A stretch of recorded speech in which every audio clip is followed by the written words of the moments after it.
3। প্রিয় শিক্ষার্থী, তোমরা সবাই কেমন আছো? আশা করি সবাই ভালো আছো, আমিও ভালো আছি। আজ তোমাদের বাইনারি সম্পর্কে কিছু ধারণা দেব। একটু সবাই বোর্ডের দিকে একটু খেয়াল করো। দেখো, আজ হচ্ছে আমাদের দশমিক থেকে কিভাবে বাইনারিতে যেতে হয়।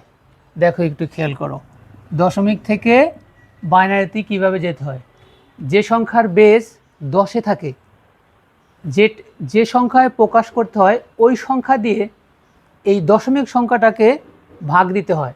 একটু খেয়াল করো, একটু মনোযোগ দিয়ে খেয়াল করো। দেখো, আমাদের সংখ্যা দশমিক কত আছে? 17। এই 17 আমাদের 2 দিয়ে ভাগ দিতে হবে। একটু মনোযোগ দিয়ে দেখো, 2 দিয়ে ভাগ দিলে হচ্ছে 8 দুগুণ 16, তাহলে আমাদের হাতে কত থাকতেছে? 1।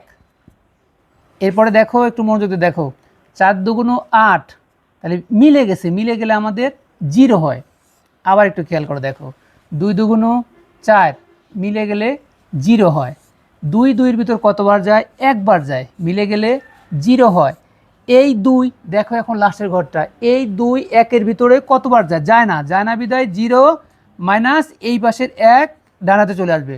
যতক্ষণ পর্যন্ত আমাদের অঙ্কের বাম হাতে 0 না হবে, খেয়াল করে মনোযোগ দিয়ে কথাটা, যতক্ষণ পর্যন্ত আমাদের বাম হাতে 0 না হবে ততক্ষণ পর্যন্ত আমাদের অঙ্কটা করতে হবে। দেখো, আমাদের এখন বাম হাতে 0 হয়ে গেছে, তাহলে খেয়াল করে দেখো, অ্যান্সার লেখার সময় একটু মনোযোগ দিবা। অ্যান্সার হচ্ছে নিচে থেকে সব সময় উপরের দিকে আমাদের অ্যান্সার হয়। দেখো, তাহলে আমাদের দশমিক সংখ্যাটা কত ছিল? 17।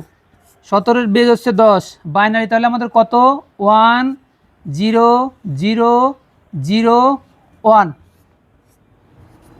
প্রিয় শিক্ষার্থী, তাহলে তোমরা সবাই বুঝতে পেরেছো। সবাইকে ধন্যবাদ।